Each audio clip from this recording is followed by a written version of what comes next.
Assalamualaikum warahmatullahi wabarakatuh.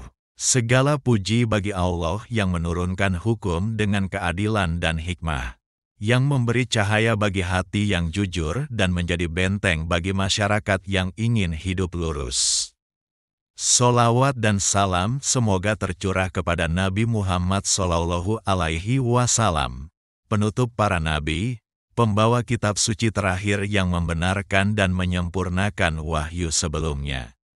Saudaraku, dalam kehidupan yang serba fleksibel ini, kita sering menyaksikan hukum dipelintir demi kepentingan.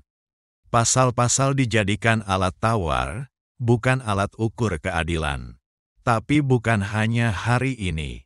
Fenomena ini sudah terjadi sejak dulu. Dalam surat Al-Maidah ayat 41-50, Allah membuka kedok penyelewengan ahli kitab dan menegaskan bahwa hukumnya bukan untuk dipermainkan, melainkan untuk ditegakkan. Episode 113, Hukum yang tak bisa diputarbalikkan. Serial perjanjian yang dijaga.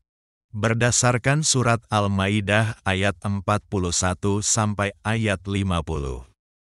Sahabat, Allah berfirman, "Wahai Rasul, janganlah engkau bersedih hati karena orang-orang yang berlomba-lomba dalam kekafiran." Quran surat Al-Maidah ayat 41.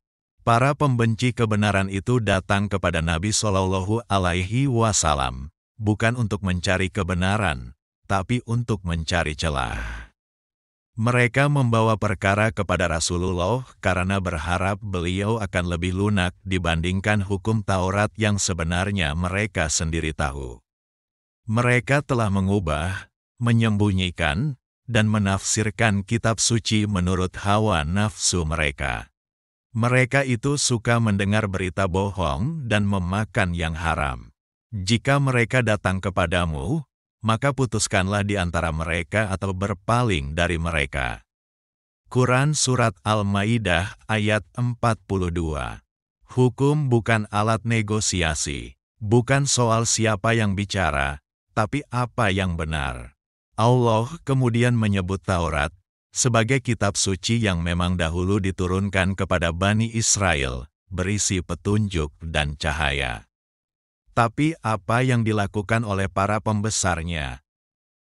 Mereka tidak takut kepada Allah, dan mereka menukar ayat-ayat Allah dengan harga yang sedikit. Quran surat Al-Maidah ayat 44. Ketika hukum sudah bisa dibeli, maka hancurlah kepercayaan. Karena hukum yang tidak ditegakkan dengan jujur, hanya akan melanggengkan kezaliman. Allah lalu menyebut Injil, dan akhirnya menegaskan, "Dan kami telah menurunkan kepadamu kitab, Al-Quran, dengan membawa kebenaran, membenarkan kitab-kitab sebelumnya dan sebagai pengawas terhadap kitab-kitab itu." Quran surat Al-Maidah ayat 48. Al-Quran adalah standar terakhir. Ia bukan sekadar pembenar, tapi juga hakim atas wahyu-wahyu sebelumnya. Karena kebenaran itu satu, tapi nafsu manusia bisa membuatnya jadi banyak versi. Allah memerintahkan Rasulullah SAW, maka putuskanlah perkara mereka menurut apa yang Allah turunkan, dan jangan kamu ikuti hawa nafsu mereka. Quran surat Al-Maidah ayat 48. Sebagai refleksi kehidupan, hukum ilahi di tengah dunia manusia. Saudaraku, ketika hukum bisa dipesan sesuai selera, masyarakat akan kehilangan kepercayaan. Kebenaran jadi absurd, dan kezaliman menjadi hal yang biasa. Allah ingin hukum ditegakkan bukan berdasarkan suara terbanyak atau tekanan kelompok, tapi berdasarkan wahyu. Al-Quran bukan hanya bacaan spiritual. Ia adalah konstitusi moral, standar keadilan, dan panduan keputusan. Saat ini, banyak orang menolak hukum Allah karena dianggap tak sesuai zaman.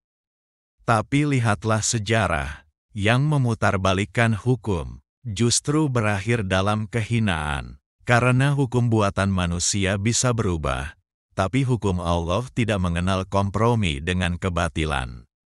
Karena hukum buatan manusia bisa berubah, ditulis ulang oleh penguasa baru, disesuaikan oleh tekanan zaman, atau dipelintir oleh kepentingan. Tapi hukum Allah tidak mengenal kompromi dengan kebatilan. Ia tidak tunduk pada opini publik, tidak condong pada siapa yang berkuasa, dan tidak bisa dibeli oleh siapapun. Karena ia diturunkan dari langit, bukan dari ruang rapat. Ia berlaku adil, bahkan kepada orang yang kita benci. Namun hari ini, banyak yang memilih membelokkan makna demi kedamaian, hak asasi manusia, toleransi, atau bahkan kemajuan. Padahal, tanpa pijakan kebenaran yang jelas, semua itu hanyalah perdamaian palsu. Toleransi semu, dan kemajuan yang menyesatkan. Inilah saatnya kita kembali bertanya, apakah kita menimbang hidup ini dengan kitab petunjuk, atau dengan selera publik? Sahabat, sebagai kesimpulan dari inti pembicaraan adalah, ahli kitab pada masa Nabi memutarbalikkan hukum ilahi demi keuntungan dunia. Mereka menyembunyikan ayat, menukar kebenaran dengan kenyamanan, dan menjadikan hukum sebagai alat politik.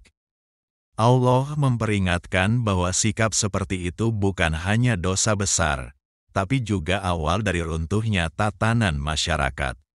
Al-Quran datang sebagai pembenar dan pengawas seluruh wahyu sebelumnya. Bukan hanya teks spiritual, tapi juga konstitusi nilai yang tak boleh digeser oleh nafsu atau tekanan sosial. Hari ini, banyak masyarakat Muslim ikut terjebak dalam mentalitas menyesuaikan hukum dengan budaya, tren, atau tekanan dunia. Tapi hukum Allah tidak bergerak mengikuti angin zaman. Justru manusialah yang diperintahkan untuk bergerak kembali ke hukum Allah. Jika hukum ilahi ditinggalkan, keadilan akan kabur. Dan jika keadilan kabur, maka kehancuran hanya tinggal menunggu waktu. Sahabat, mari kita panjatkan doa agar Allah menjaga kita dari sikap memanipulasi kebenaran. Ya Allah, bersihkan hati kami dari hawa nafsu dan kepentingan pribadi. Ajarkan kami mencintai keadilan dan menegakkan hukum-Mu meski bertentangan dengan kepentingan kami sendiri. Jadikan Al-Quran cahaya dalam setiap keputusan kami, dan lindungi kami dari menjadi penyeleweng kebenaran. Amin ya Robbal Alamin. Jika hari ini kita melihat hukum diputarbalikkan, jangan hanya mengeluh. Mari mulai dari diri sendiri, menegakkan kebenaran tanpa berat sebelah. Ikuti terus serial perjanjian yang dijaga, dan bagikan episode ini agar semakin banyak yang sadar bahwa kebenaran bukan milik mayoritas, tapi milik Allah. Sampai jumpa di episode berikutnya. Wallahu muwafiq ila aqwamit thoriq. Subhanakallahumma wa bihamdika. Asyhadu an la ilaha illa anta, astaghfiruka wa atuubu ilaik. Wassalamualaikum warahmatullahi wabarakatuh.